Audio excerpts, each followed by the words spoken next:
Once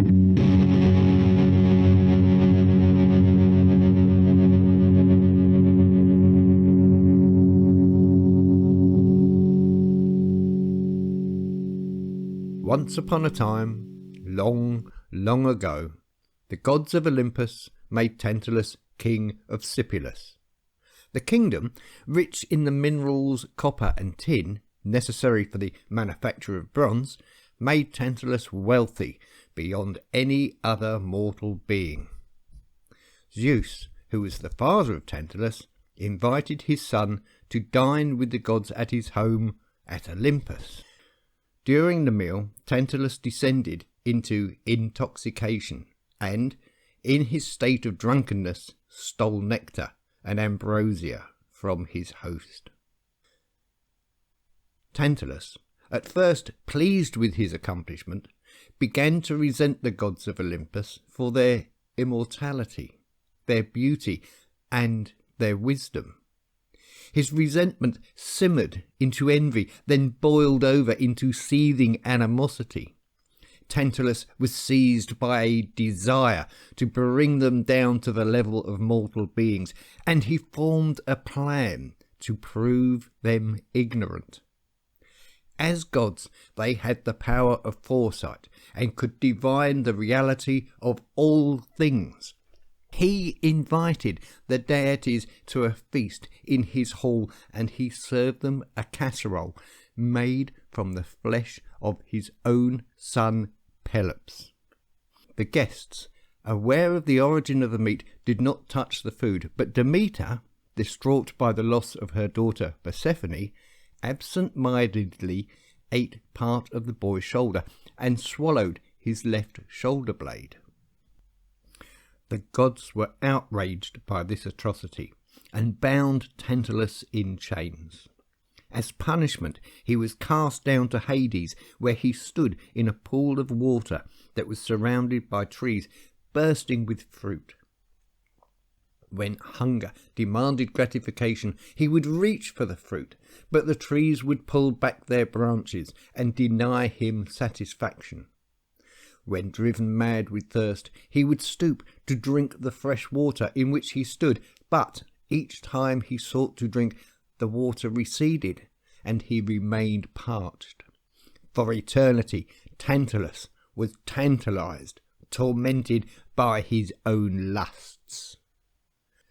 The gods of Olympus so loved Pelops that they reconstructed his body from the parts salvaged from the casserole and the parts that Demeter vomited up.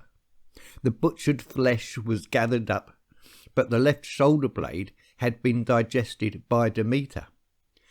Hephaestus forged a new shoulder blade from ivory, and Clotho placed the gathered flesh and the ivory shoulder blade into a cauldron. She boiled the cauldron, stirred the pot, and span forth a reconstructed Pelops. So beautiful was the newly formed youth that Poseidon fell in love with him and conveyed him to his home at Olympus.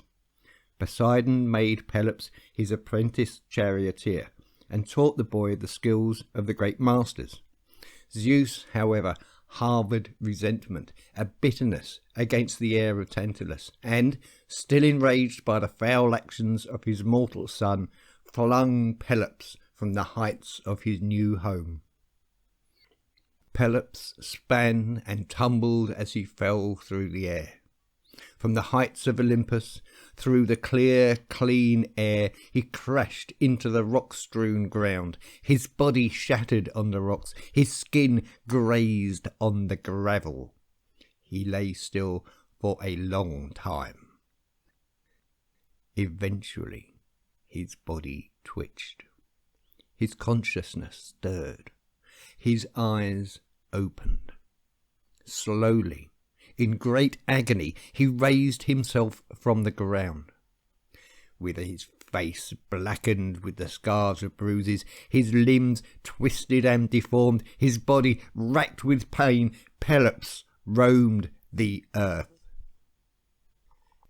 King Onimus of Pisa had a beautiful daughter, Hippodamia, and it was said that the intensity of his affection for her bordered on the unnatural.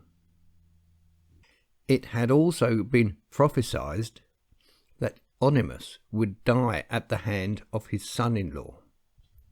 Onimus therefore devised a scheme to ensure that none could win his daughter's hand.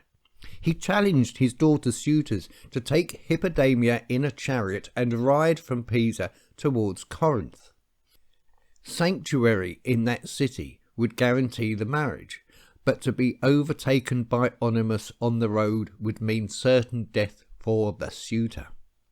18 young men had accepted the challenge, and 18 heads were impaled on columns above the king's palace. Pelops had been driven away with stones and clubs from almost all human habitations where he had sought shelter.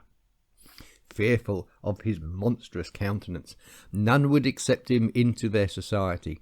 None would provide aid to his wounded, aching body. None offered food nor drink for his ravenous hunger and thirst. Only one man accepted his company, an old, blind man, whose roadside hovel was surrounded by the abandoned chariots of the failed suitors. He explained to Pelops the challenge of the chariot race, and advised him as to where the now feral horses congregated. Pelops decided to accept the challenge. He put together a chariot from the abandoned pieces laying around and went to the location indicated by the blind man, a beach in a sea cove where a fine pair of black horses frolicking in the dawn surf responded to his call. Pelops arrived at Pisa to challenge Onimus for the hand of his daughter. Upon seeing her for the first time, he was overcome by her beauty and experienced for the first time in his life true love. Hippodamia, upon seeing Pelops, reeled back in horror and retched.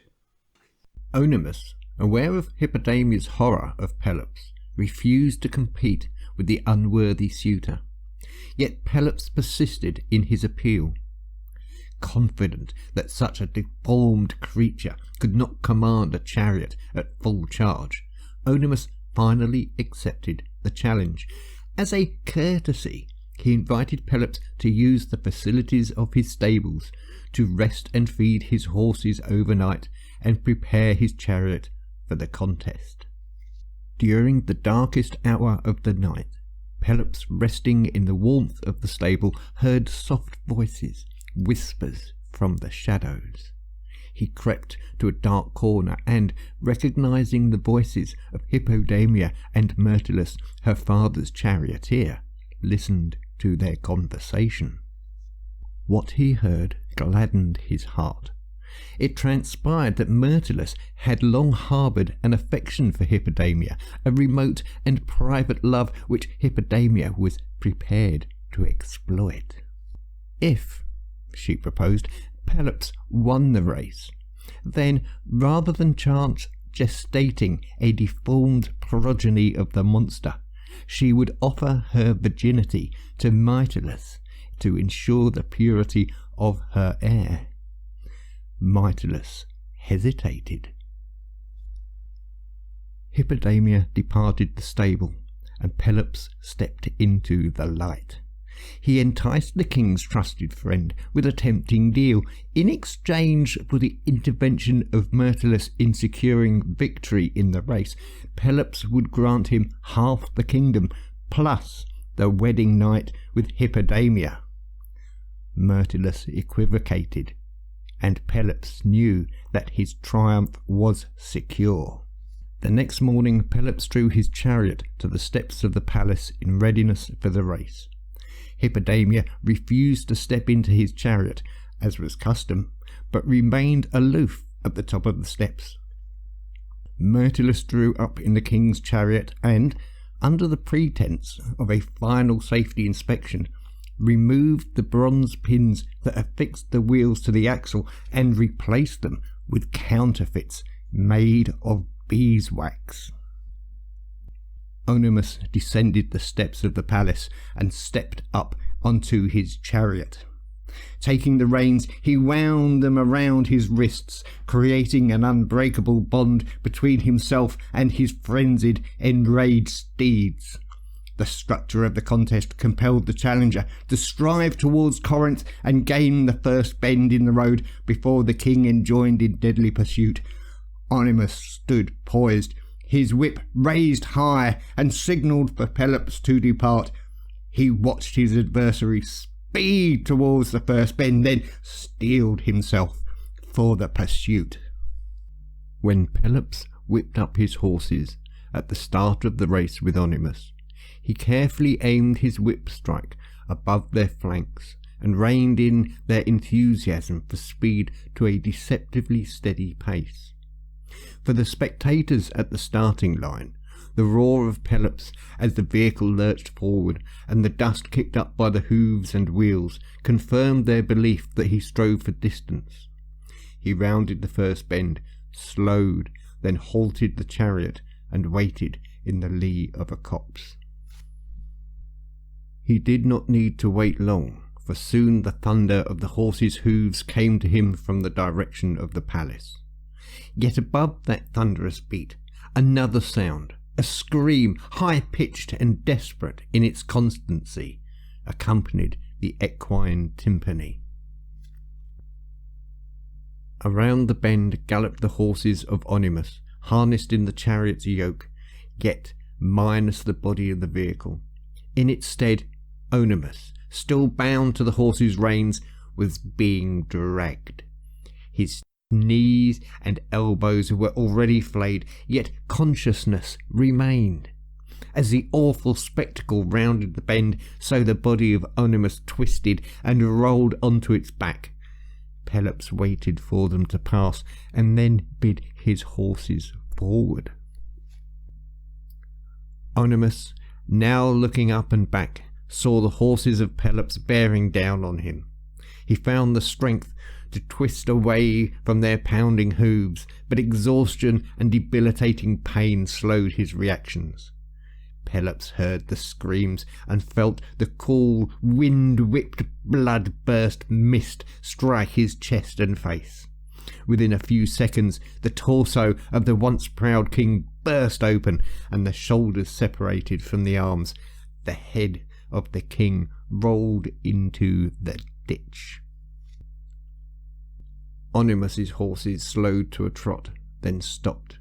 Pelops halted and released them from their horrific tether. As a man who knew the value of a matched pair of chariot horses, Pelops was delighted with the first possession of his rule.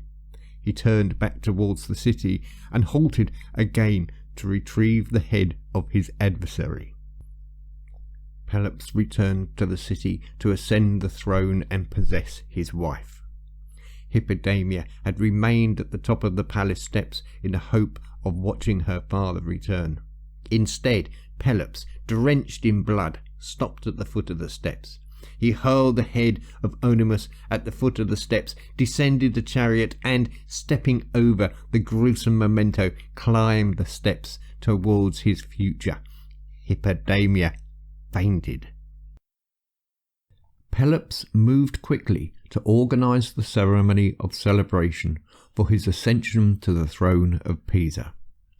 He removed the leering skulls of Hippodamia's previous suitors from their places on the walls of the palace and exhumed their hastily buried bodies.